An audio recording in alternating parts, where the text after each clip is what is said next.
My name is Adrian Esposito. I am 16 years old and I live in Rochester, New York. One of my favorite things to do is watch movies. Action, science fiction, horror, drama. I like all kinds of movies, except for romance. In fact, early this year, I started to think about making a movie about my disability, Asperger's syndrome. Growing up with Asperger's was hard, so I think that parents, teachers, and other people would find my movie to be interesting. For me, Asperger's syndrome is hard to explain. It means that I'm different, but you know, when I think about it, I'm really not that different from other 16-year-olds. I go to school every day. I enjoy spending time with my family and friends. I have hopes and dreams, and a lot of fun hobbies. So yeah, my Asperger's makes me different, but actually I'm pretty normal. So here is my story, told by myself and other important people in my life. Different and normal, my life with Asperger's syndrome.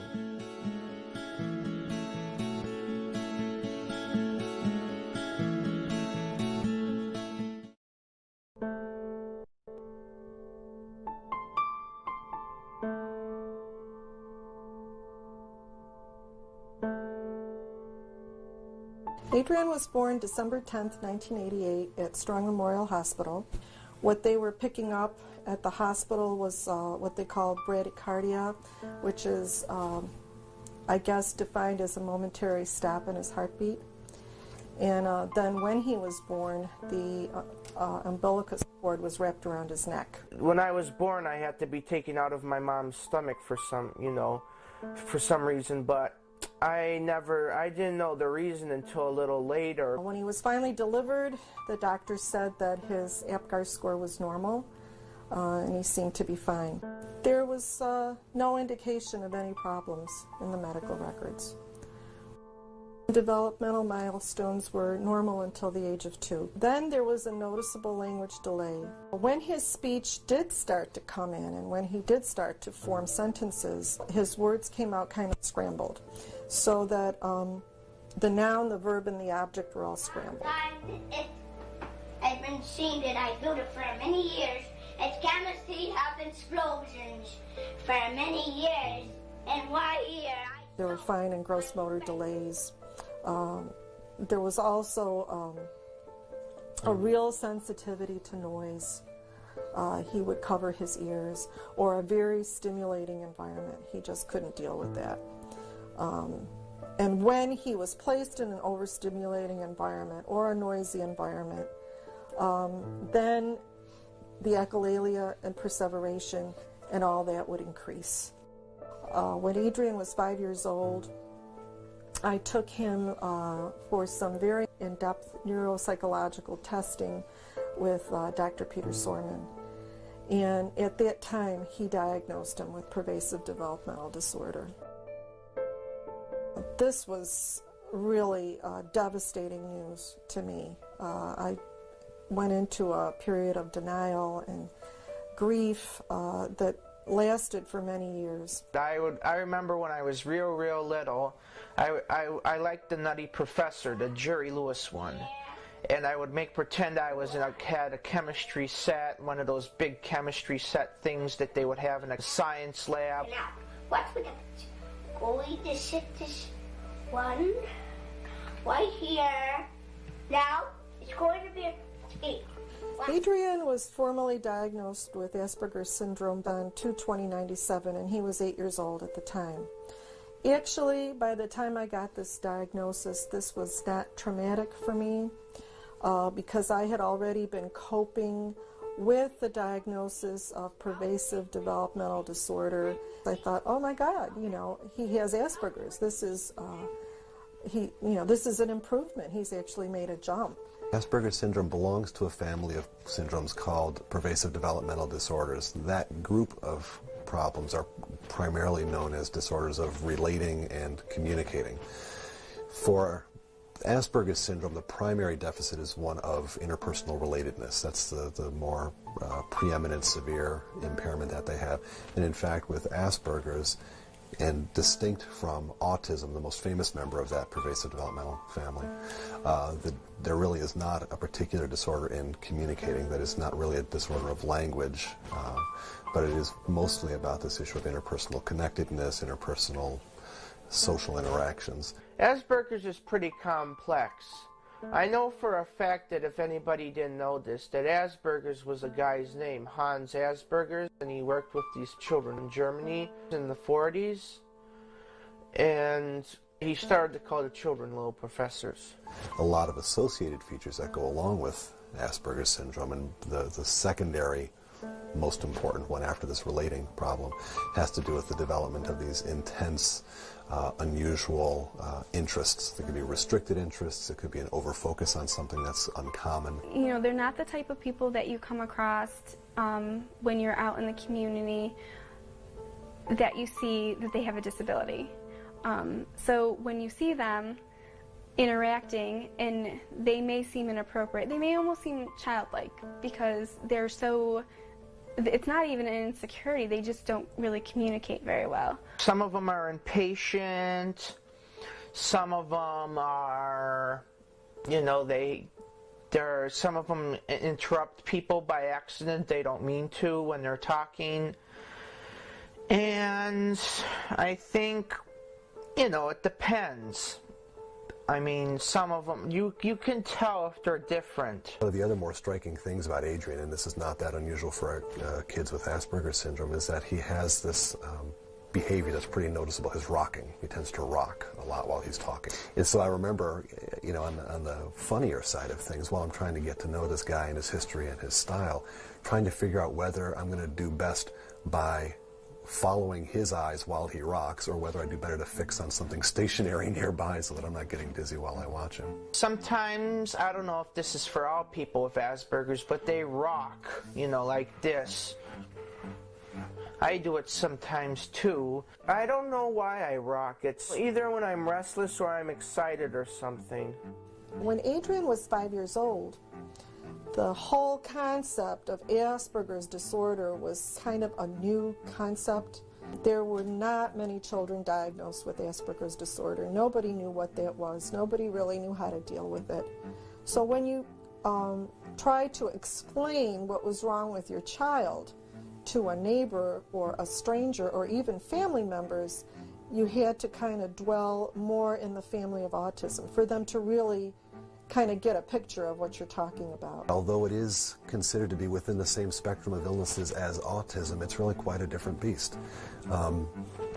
Because we're not dealing with something that involves any necessary language or communication problem, it tends not to get diagnosed until a little bit later. Autism is typically diagnosed by around age 2 or so when the child fails to develop language. You know, these guys are developing language fairly normally, sometimes precociously. That was kind of scary to people, you know, and they envisioned all kinds of things. I mean, they kind of thought your child would, you know, come with an axe and break into their house or something. Once they found out that my child had Asperger's disorder, really were quite nasty about it, and some of them came up to me and even said, you know, we don't want your child playing with our children. So there was a lot of pain associated with that, but regardless, you know, you have to go on.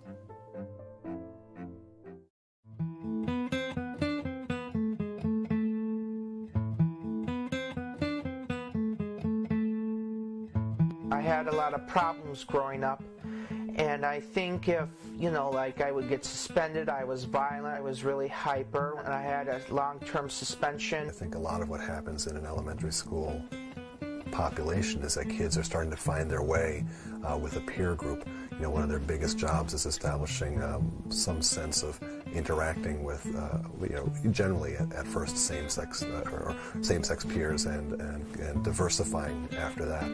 But I think because of the nature of the social problems that these kids have, they tend to end up kind of isolated. Adrian had some behavior problems in other classrooms, and instead of the teachers working to create a curriculum that would benefit Adrian, Adrian was expected to fit into the curriculum, and I think with a student with Asperger's, you have to do the opposite. The challenges were many.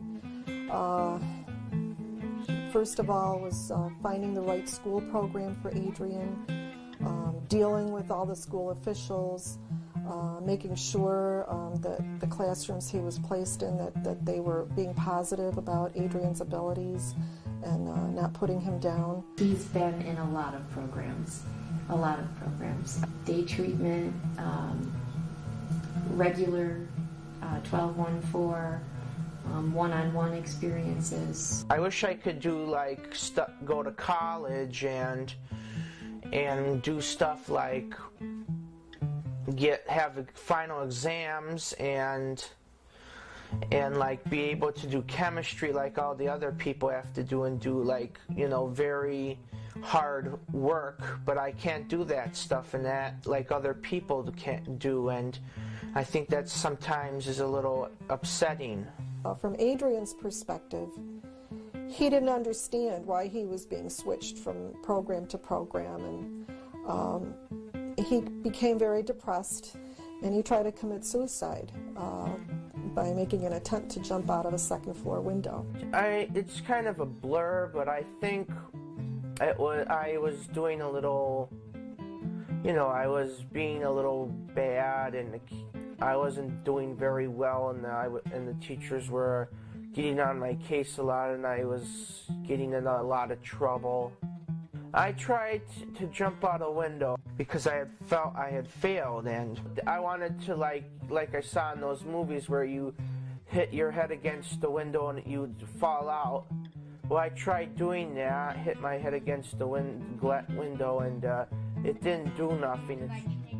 Kids with Asperger's syndrome can have a lot of associated problems, including, you know, problems with attention, concentration, sensory impairments, a variety of things, motor impairments, things like that. For the more specific problems that an Asperger's patient might face are going to hinge on their social interactions, so things like having difficulty with peers. Now, while they tend not to be withdrawn, they do tend to become isolated. Because their kind of approach to social interactions in a school setting is odd or inappropriate or overbearing or eccentric.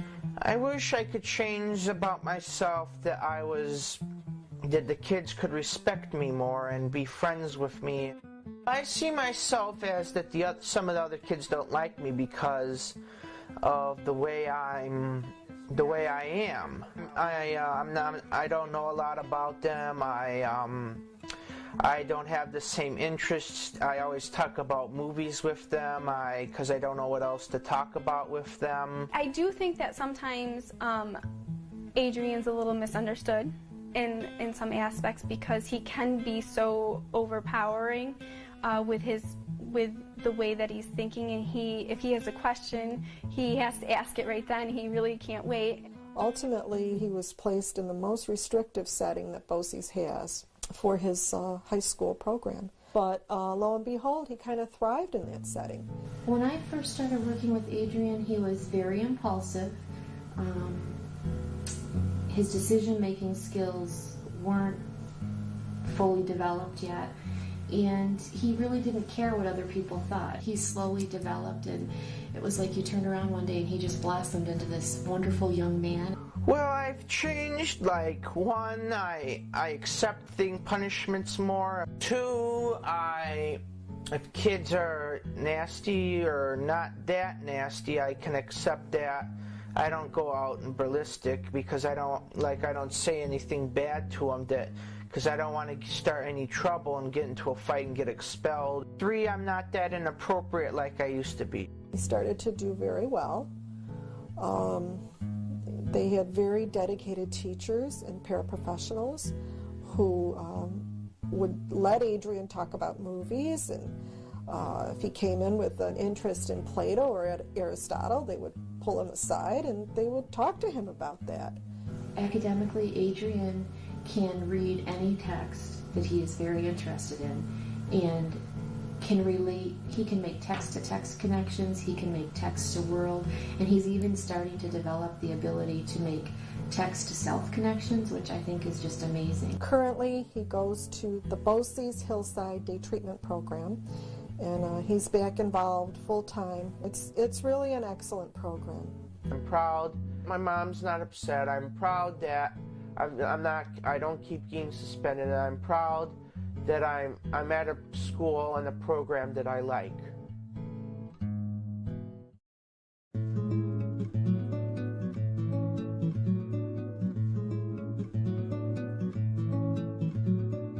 Adrian used to love to draw, and I got him involved in Animatus about 3 years ago. When Adrian first started, he started taking our classes on Saturdays with all the other students, and I suggested that maybe Adrian would do better, at least with his projects, if I could focus my attention to him directly, and that's why he's doing these classes now. I think this stuff is important to show it's a farm, right? Right. So that looks good to you? Right. All right, what do we have down there for how many frames that we discussed? I push him with little assignments so he, we can try to push the fundamentals of animation. He's got great ideas, great story ideas, and very funny characters, and I think all in all he does a pretty great job. Adrian also sees his reshab worker and these workers that come into the home as his friends. He has one reshab worker that he's gotten very close to called Jimmy. How are you? Good. All right. Hey. Yeah. So you ready to go? Yeah, I'm ready. Okay, let's do it. He was supposed to be, a substitute for one day, and then I liked him a lot because he was an old timer, and because he was interested in all this old stuff, and he was a really nice guy. It's been a joy to date working with him. He's pretty easy to work with. I cook. I do the laundry. I do money skills. Wait a minute. What about, can I add a 5? Yes. All right. 10 plus 5. Yeah. We go to the Y every Thursday, do strength training, and we walk the track for a mile and a quarter, mile and a half. Well, I like going to the YMCA sometimes because I want to lose weight, because I don't want to be a real fat butterball when I get older. And I also take karate, and I'm an advanced brown belt in karate now. I started, I think, in 1999 because I felt like that people weren't taking me seriously, and I felt kind of threatened, like one day I may get beaten up and people will keep beating me up there. And if I take karate, they'll see me as a tough guy and not just as a weakling, I've seen some huge improvements, gigantic ones. When he first started sparring, when he sparred, he's a big guy, and he delivers a lot of power, and he didn't know how to control that. But we did some private lessons, and we took care of that, and now he's actually really good at sparring. He doesn't, he's got excellent timing. It's great. He just kind of goes in and hits people, and his jab is his best move. We're probably going to give him a black belt. Adrian's put in a lot more effort than a lot of other people, and he's had a lot more obstacles than a lot of other people, and he's come a lot farther. Adrian, you know about movies? Well, guess what? Have you ever seen a movie called Funland? Well, Marty and his family told me about a hayride, then we volunteered to do it, and it was pretty fun. I put on this rubber latex mask, and then Mr. Willis painted my face with fake blood mixed in with some dark colors, and it looked cool. I'm supposed to be a ghoul or or something popping out of a canister as a toxic waste creature. I'm gonna scare people. Adrian's gonna do just fine. I have confidence in him. He actually pays attention. He focuses. A little more. A little more.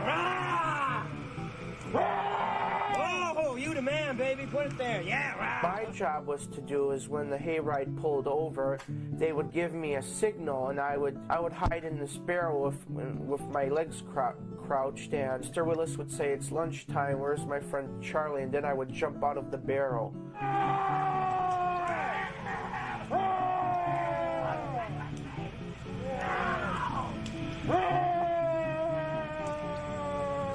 It's pretty fun.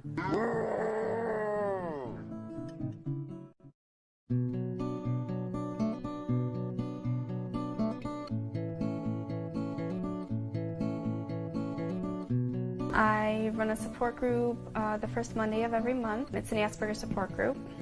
And Adrian actually has blossomed. He does such a great job, and communicating with Adrian now is so much better. I've met some of the people there, and they talk about their interests. Like this one guy collects telephones, the same like how I collect movies, but some of their stuff they deal with is like kind of the same with me.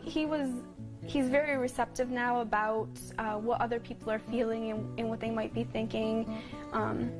And I don't want to say that it's all because of the support group, but I think having the support group and having people that are similar to how he feels, that helps him out a lot. Bottom line, I'm thrilled with his progress. I think that he has just come a remarkable distance, and so much so that it's actually making me rethink my own diagnostic loyalties with certain standard ways of looking at kids like Adrian that tend to be pretty pessimistic about their prognosis versus others that really look at this in a more developmental sense about how do we target the kinds of strengths that we have, knowing that kids, people in general, tend to develop in fits and starts. One thing progresses, something else may lag, and then another area will catch up. Adrian's showing us that that's what's going on. I collected tons of information on Asperger's, autism, and everything that I read told me that social skills were not developing or were never going to develop. And what Adrian has taught me that I'll carry with me through my whole profession, through my lifetime, is that those skills can be taught, and he can communicate in a very effective, compassionate manner, and I think that's what's most amazing to me. As much, kind of heartache that I had with him when he was growing up and when he was younger, as a teenager up to this point, he's fantastic. He's, still focused on his areas of interest, the movies, and he's cataloging things, but he's basically a very good kid. Hopefully in the future I can become a filmmaker, directing and writing scripts for my own movies, because I have a lot of ideas for a bunch of movies. My other goals are that when I grow up I become like working at a factory, or just a job that will have me make good money if it's not dangerous. And hopefully I want to drive a car too when I'm in my 20s. And I also want to have a girlfriend. Part of what we've hit upon with Adrian is, number one, his own motivation. He's doing some things that he feels pretty good about. He has a tremendous advocate in the form of his mother. And I also think that the structure of his program and the support that he gets there helps a lot because it feeds into areas of strength for him. Some of his Asperger's-like rigidity is supported, and it's kind of a strength that the program builds on. The other thing that I would throw in there, not necessarily as the biggest part of the pie, but an important player, is the medication that he's on. I think we've found a combination that's been helpful for him. Asperger's kind of takes over your life, I think. And that may be good, or it may not be good. I don't know, but it overtook my life, and that is still going on. I think any parent who has a child like me should, if they see this movie, they should understand that, hey, maybe it will work out eventually for your kid. like if a person had known me a long time ago and saw I was violent and disruptive and pretty stupid, and then when they saw me years later they would think the same thing, I would say no. I would tell them no, because people can change, and they don't stay that way forever. Some people can change.